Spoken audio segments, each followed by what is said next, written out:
I'm going to be going over a tournament that I recently won that was for the Go Format Casual Discord.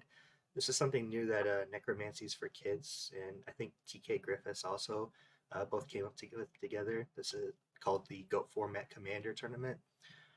Basically, what the idea was to have a Goat Format tournament that was similar to the Magic the Gathering Commander format, for anybody that's not really familiar with Magic the Gathering, it's also pretty similar to the Deckmaster era, or I guess season, and the Yu-Gi-Oh anime when the characters went to the digital world and dueled against like the Big Five, where they all chose a Deckmaster or basically a monster to be their Deckmaster during those duels. So it's got a similar feeling to that for anyone that's not familiar with Magic the Gathering. So we'll go down here to the kind of the rules here. So you start by selecting a Go format legal monster. There was a couple of exceptions. So light and darks were banned. Also spellcasters, warriors, fusion monsters, and then morphing jar. Obviously, the lights and darks. I don't think that was necessary per se. The spellcaster and warrior definitely. You don't want your opponent to have like BLS at any time. Um, Basically, what you're doing with these monsters is that at the turn one you banish them, and they become your commander slash deckmaster. And at any time, besides like turn one, player one, turn one, you can summon them. So if you're going first in the duel, you can't summon it on turn one. But if you're going second in the duel, so your opponent goes, then you go. If you're second, then you can summon your commander on your first turn. But player one, turn one, can't summon the commander on their first turn. So you choose any of these monsters that fit these. So not dark, not light, not spellcaster, warrior, fusion. Morphing jar was because it was just really powerful to be able to basically play your whole hand and then set morphing jar at any time. And then your opponent, if they don't have anything to deal with morphing jar, you can flip it and just go plus so heavily. Um, and then there's a couple of exceptions, like these spells slash monster traps that are also act as monsters, like scapegoats, embodiment of apophis, um, stray lambs, things like that that you could have as your deck master. And so when you build your deck master or choose your deck master, the rest of the monsters in your deck have to be of the same type or the same attribute as that deck master. So I chose Megarock Dragon as my commander slash deck master, and all of the other monsters in my deck have to either be Earth type attribute or Rock type, and that also includes my fusion deck as well. So I can't have like I can have scapegoats because the tokens are Earth attribute, but I can't use Metamorphosis on one of the scapegoats and bring out Thousand Eyes Restrict because Thousand Eyes Restrict is a Dark Fiend, even though it's a side deck or a fusion deck monster. And then also for this, obviously your deck has your commander. It's 41 card deck because your commander gets banished turn one. So when you banish your commander turn one, then it becomes a 40 card deck.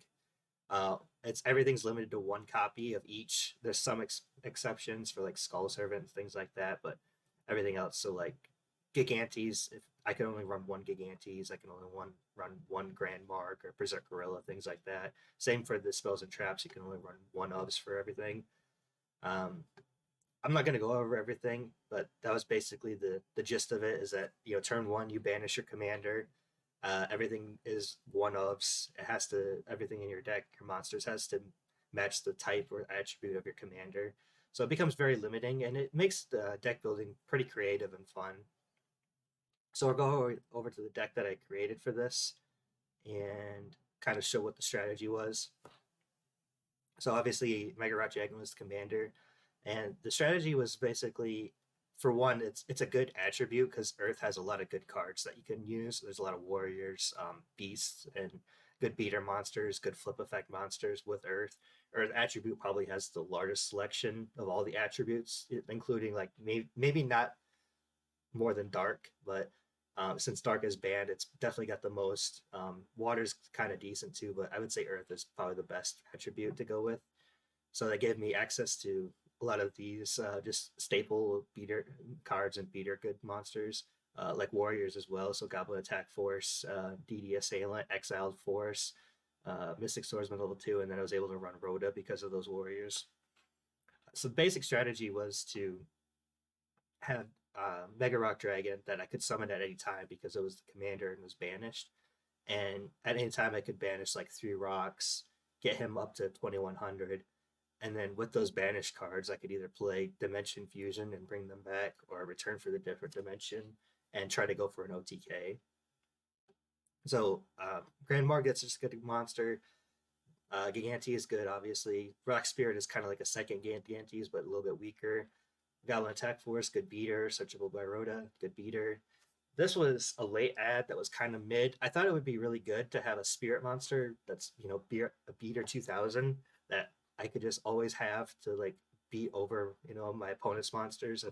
Because you got to also consider that beater monsters are going to be limited to an extent, especially if you're not running like Earth Attribute and you're running something like Water or Wind or something else that doesn't have access to a lot of high attack power monsters. But this didn't end up being that great. It wasn't terrible, but it wasn't as good as I thought it would be.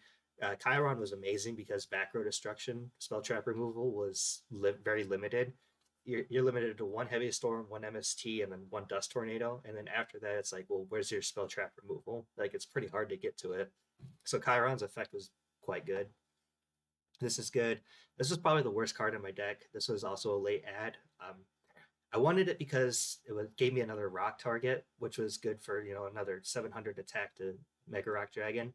It's an okay beater at 1700, but then also for like those OTK plays where I bring this back with Dimension Fusion or Return. Um, Beta was like higher attack power than most of my other rocks because I do have a good amount of rocks, but these this is 900, this is 700 attack, this is 800 attack, this is 1300 attack, this is 1300 attack. So not the beefiest of cards, but this I kind of learned earlier on that this wasn't that good of a card, and so I started siding it out. But I wanted to run it. I thought it'd be good. It really wasn't. I also just like the Magnet Warriors. I like Beta the Magnet Warriors, so I added it in for that as well. I mean, when you're running a 40 card deck of one ofs, it can kind of get a little thin on your selection. This is all just like good stuff that it doesn't need explaining. The 2 jar cards were absolutely amazing. These were huge power cards.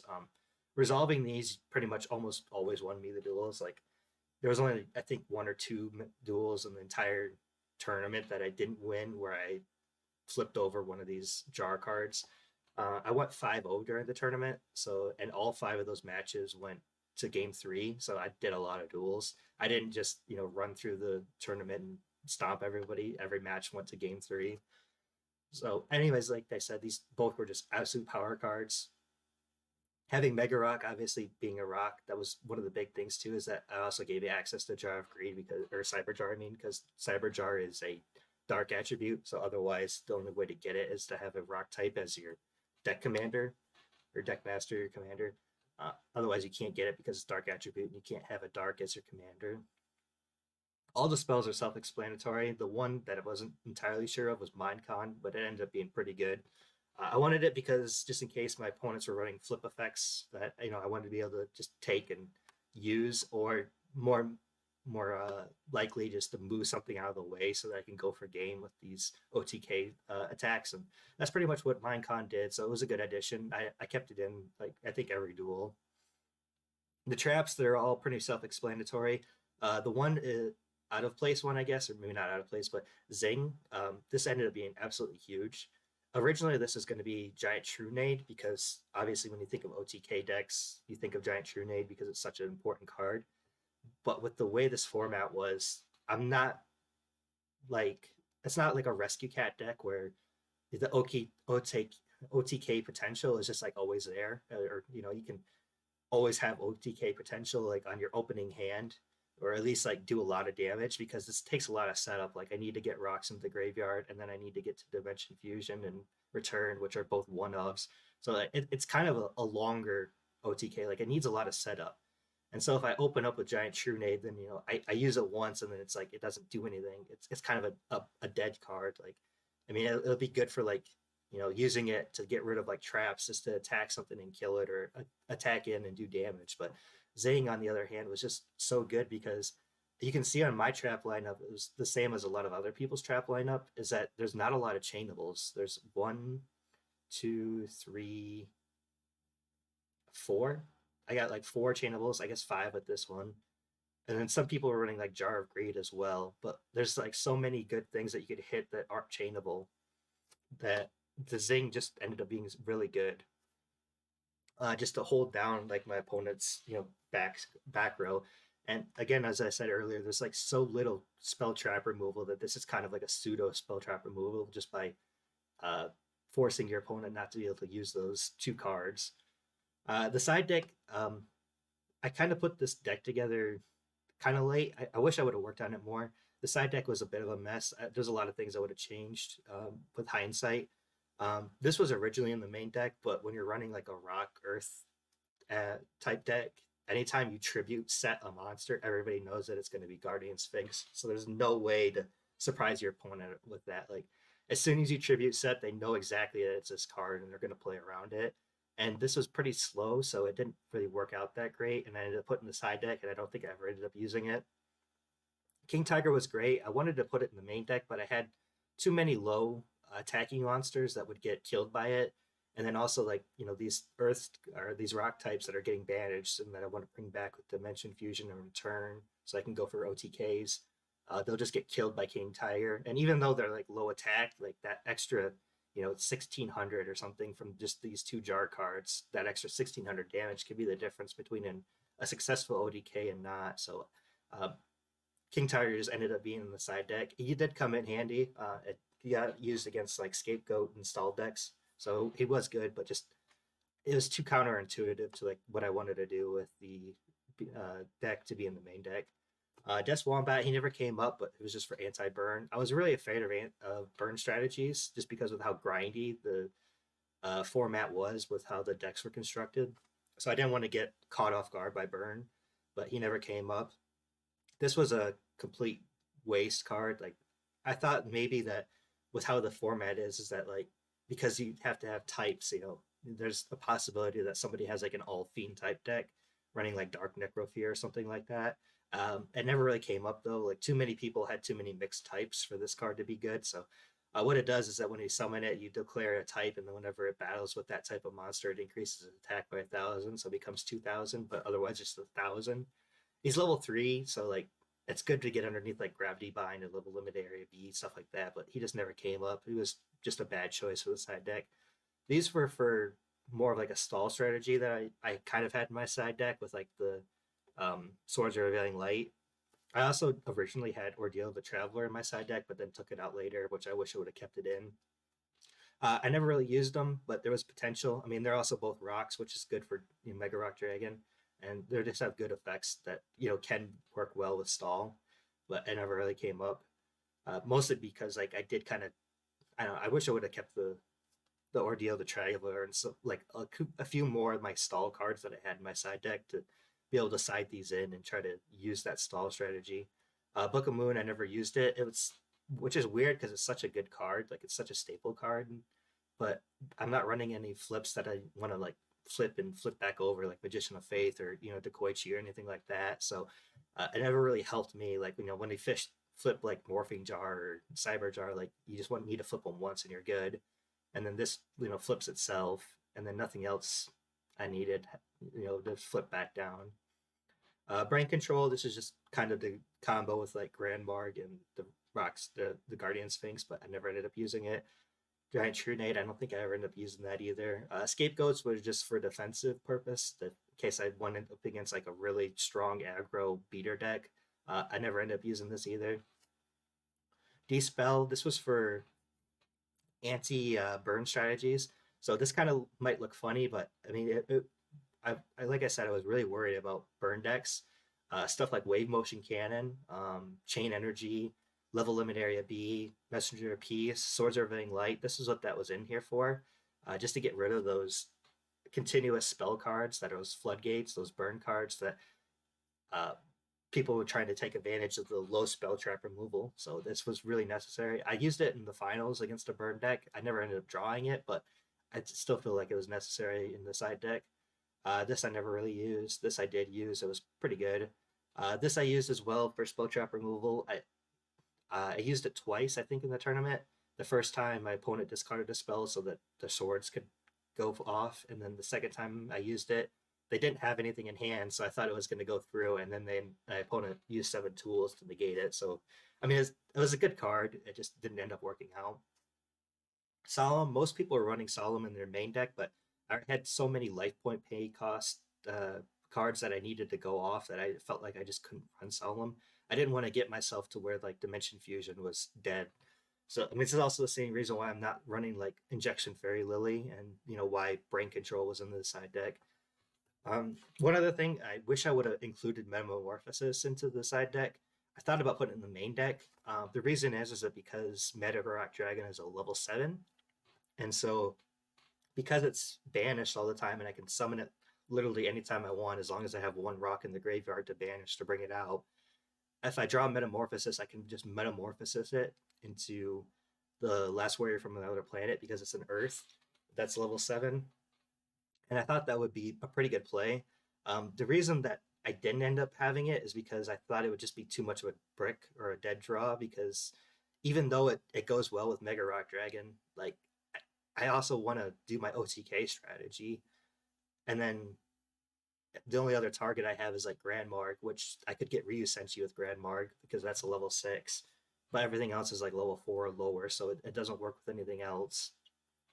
But I do wish I would have had it in the side decks because there were some duels where I had to take out the Dimension Fusion and the return, just because the matchup, it didn't the OTK strategy didn't work well with what I was dueling against. So like when I went up against the Burn player in the finals, I ended up taking both of those out, and Metamorphosis would have been a really good replacement just to have, so that Grand Mark could instantly become a 2300 50 beater with a really good effect. So some of the hindsight, I would have definitely done a lot of changes, but overall the deck did exactly what it was supposed to do, and I had the side deck helped out enough to in the matchups that I needed.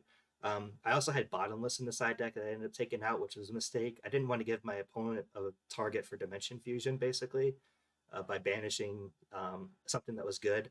Nobleman, you know, if it banishes something good on that, it's like whatever. Like it's probably going to be something that's weak, like a flip effect monster. But with Bottomless, I banish a beater and then give him another beater on the Dimension Fusion. I didn't really want that to happen, but it definitely should have been in the side deck just because it's a good card.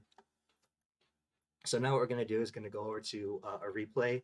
My first round matchup was against Dingo Zig, and so we're just going to do a replay on that. Um, this was a really interesting duel. It's because his deck was interesting. It was an interesting choice, and also I think this matchup just shows like what I wanted to do with the deck as well.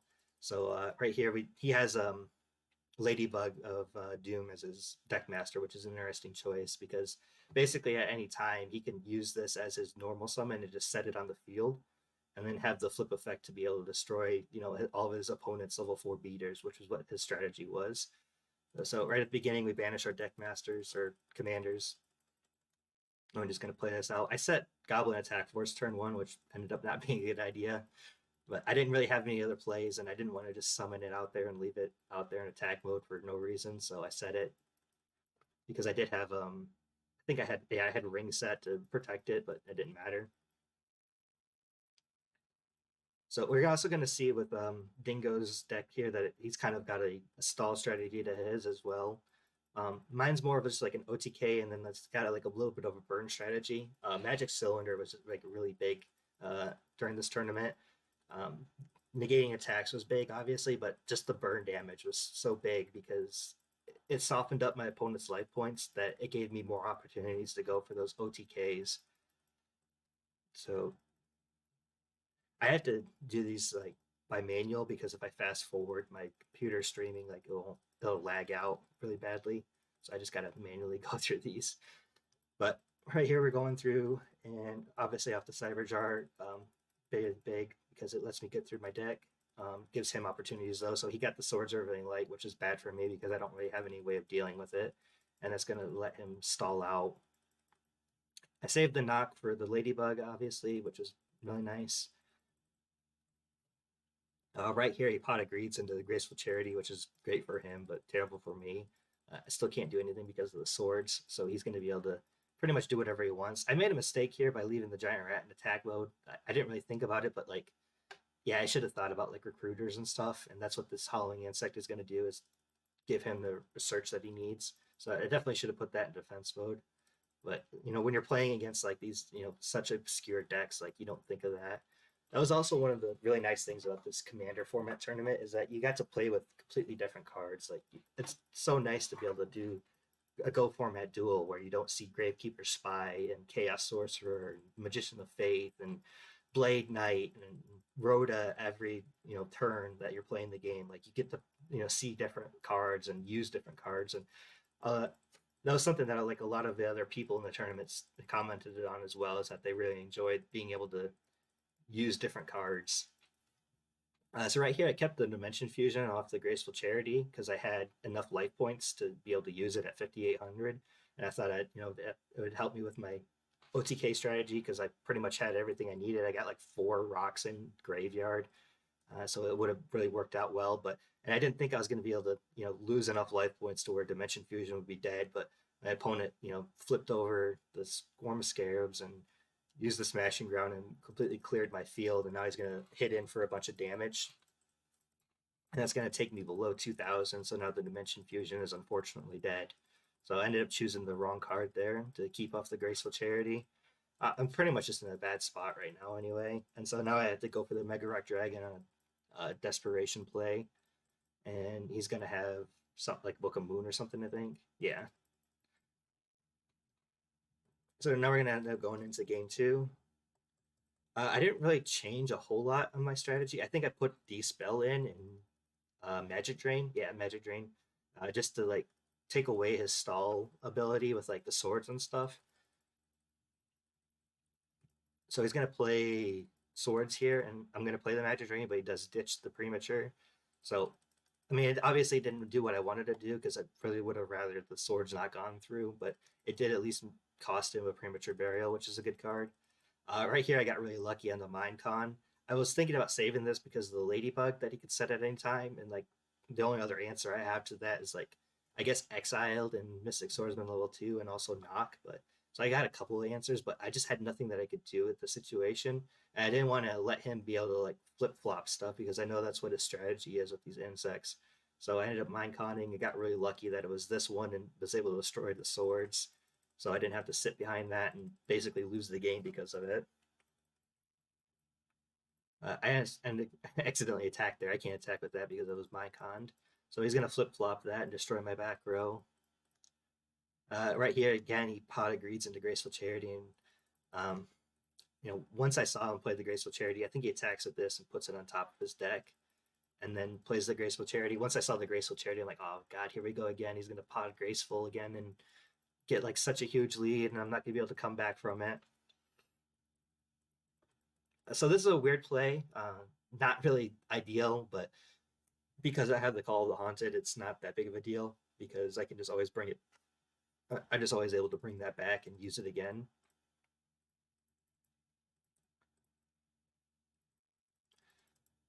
And yeah, so he sets one right there. So that sets up for the exiled force field to come in. Chiron goes okay. And then all this time, like I still got the Mega Rock Dragon summon that I can use. And I got I think 1 rock engrave, so it's not going to be a huge play, but it's just always sitting there. Calls has to stay on the field because I used exile. It didn't get destroyed. So here goes for yeah, so Sasuke Samurai #1. Like it's just so cool seeing like stuff like that getting used. So he sets the Ladybug. I don't really have any answer for it, so I'm just gonna crash into it and kill my Chiron.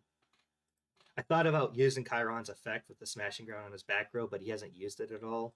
So I decided just to keep it because it's probably going to be better for monster destruction anyway. So here comes the Gustav Rider. I think he boosted it up to 2K, and then I kill it with Ring.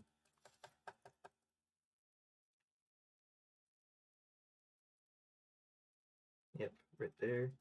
And then I go draw the Zing. I had nothing really going right now. So here comes Sasuke Samurai. Or, yeah, it's #1.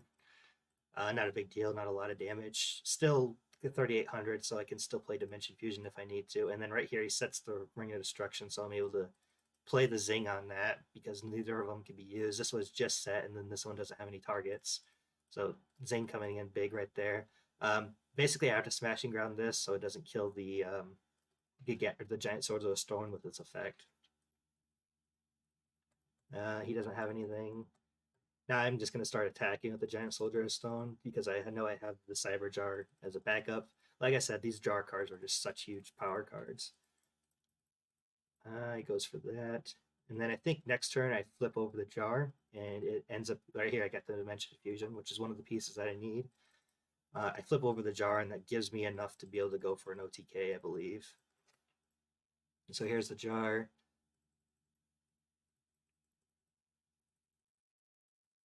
Yeah, Graceful Charity is pretty good.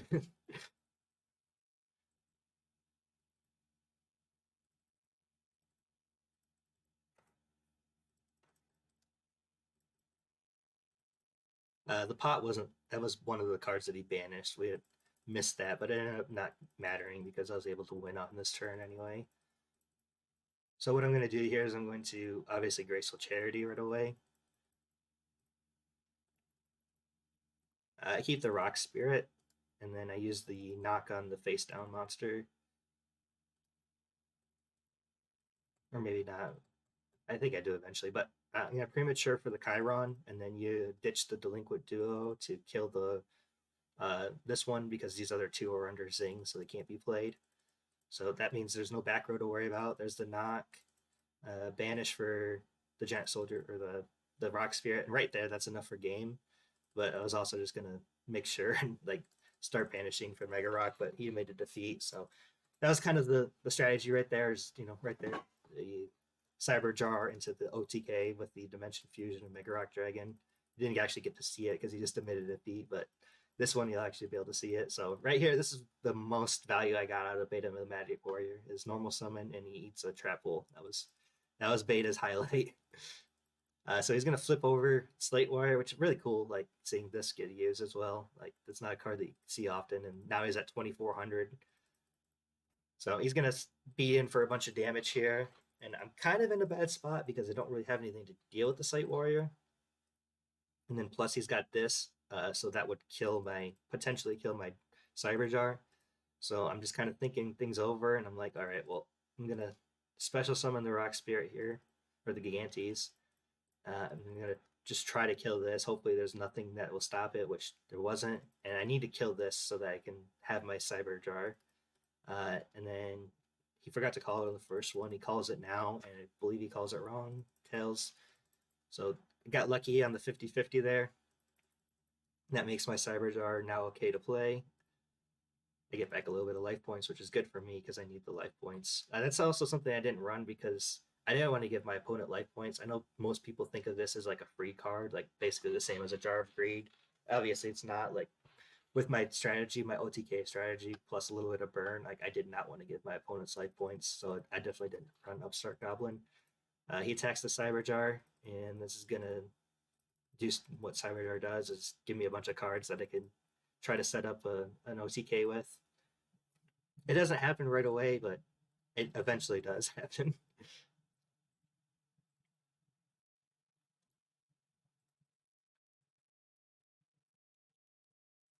I think I left my Goblin Attack Force face up attack position off the Cyber Jar. Because I saw him get Fisher, I probably shouldn't have, and maybe should have just put it in face down defense, but it didn't really matter because I think I ended up banishing it for the Rock Spirit anyway, and I kind of wanted to banish it so I could bring it back with one of the return cards. So that was a good top deck right there. And then I also got the Pot of Greed.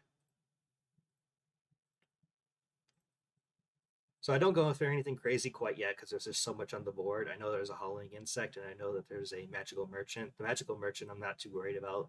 The Howling Insect I'd like to not have to deal with. So I'm going to try to snipe the Howling Insect with the Mystic Swordsman, and I end up doing that. And then this, I was trying to get the Magical Merchant, but I ended up getting the Flammec Kiri, which I didn't really want to do.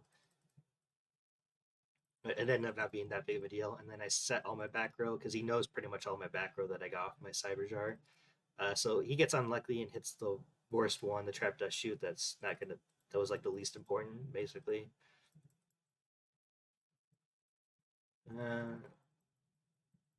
He gets duo. That's a really good top one. But I didn't really need the cards in my hand, like with the Megarock Dragon and the two different returns. I pretty much have everything I need to kind of win the game. So he gets the return from the different dimension, but he doesn't know that I had Dimension Fusion in my hand already. So there's Gustav. It goes to 2,000, I believe. So I top deck Grand Mark, pretty good top deck because it's going to let me kill one of the back row if it successfully gets summoned. So that's what I do. I ended up killing the right one. I hit the Widespread Ruin instead of the Jar of Greed. And here's where I just go for the OTK. So banish 4. And then Dimension Fusion. So a couple of things I did wrong. I probably should have took Goblin Attack Force instead of Rock Spirit here, but it wasn't going to matter because I did the life point count, but I actually ended up doing something wrong with here next. I left this in defense mode because I felt like if this was Mirror Force that I ran into, that I would still be able to possibly win with the cards that I had in my hand, even though I'm kind of low on life points. So I figured like one Giant Soldier of Stone at the 2,000 Defender, like it'd still give me an opportunity to win if it was Mirror Force. So right here I make a mistake though. I attack. It's not Mirror Force. It's obviously Jar of Greed, but I attack with Grand Mark twice instead of the Rock Dragon. So I should have done 1 and 1 each, but I do Grand Mark twice, which he's 400 attack less than Grand Mark Dragon. So the math comes out wrong, and he lives with 100, and I thought that I screwed up my math, but really what it really was is I just attacked with the wrong monster twice. Luckily, it ended up mattering, though, because he didn't get anything. He sets the Ladybug, but I'm not going to summon because I don't need to. He sets the TT in the bottomless. So I just ran into the Lily and then attacked for game. So that was that. Yeah, just kind of showing what the deck was supposed to do. It's really fun. Really fun to create these. A lot of theory crafting. Even like with the other decks that I didn't end up doing, like I kind of messed around with like a Lava Golem commander deck, just because like I thought the idea of having Lava Golem as your deck commander that you could summon at any time, like making your opponent basically not have 2 monsters on the field unless they had a way to deal with Lava Golem. Because if they ever did get 2 monsters on the field, then you would just summon Lava Golem and kill off their monsters, and then try to have like Floodgate Burn. This ended up not being that great of a deck. It probably need to be fleshed out more, but it's just like something fun and creative that you could do with the way that the Commander games kind of worked out and how they were structured. And then lastly, I would just like to say that recently Mr. JDZ released a top 10 list of the best Earth monsters, and the Megarock Dragon was not on that list. Not only was it not on that list, it wasn't even on the honorable mentions. So I went ahead and kind of fixed his list for him right here. Injection Failure no longer number 1. The Megarock Dragon is the number 1. So that was just kind of my summary of the tournament, how it went. It was really fun. Had a lot of fun deck building, had a lot of fun doing the duels, had a lot of fun just seeing other people's ideas and strategies and how it turned out. There was a lot of people running stuff like zombies, like Pyramid Turtle as their deck master or commander that they could summon at any time and then use that to get Vampire Lord or Ryokoki out. People running Scapegoats as their commander and using that to just kind of stall and burn. People using, like this, the 4-star Ladybug of Doom that Dingo was using. That just really interesting. So definitely a lot of fun. Hopefully this becomes like, I don't want to say popular, but gets like played more tournaments for this get played, and kind of like the ban list or the structuring of it gets fleshed out more. Like I don't think Darks and Lights need to be banned. Probably Spellcaster and Warrior as the deck commander do need to be banned because there's just too many good Spellcasters and Warriors that you can make a deck out of. It basically just turned into like a chaos deck almost at that point. But then it was just, yeah, I enjoyed the tournament a lot. It was great. It was hosted by Necromancy for Kids, I think, and TK. Well, I think Necromancy hosted it, but I think TK might have helped him put it together. So thank you to those guys, and that'll be all for this video.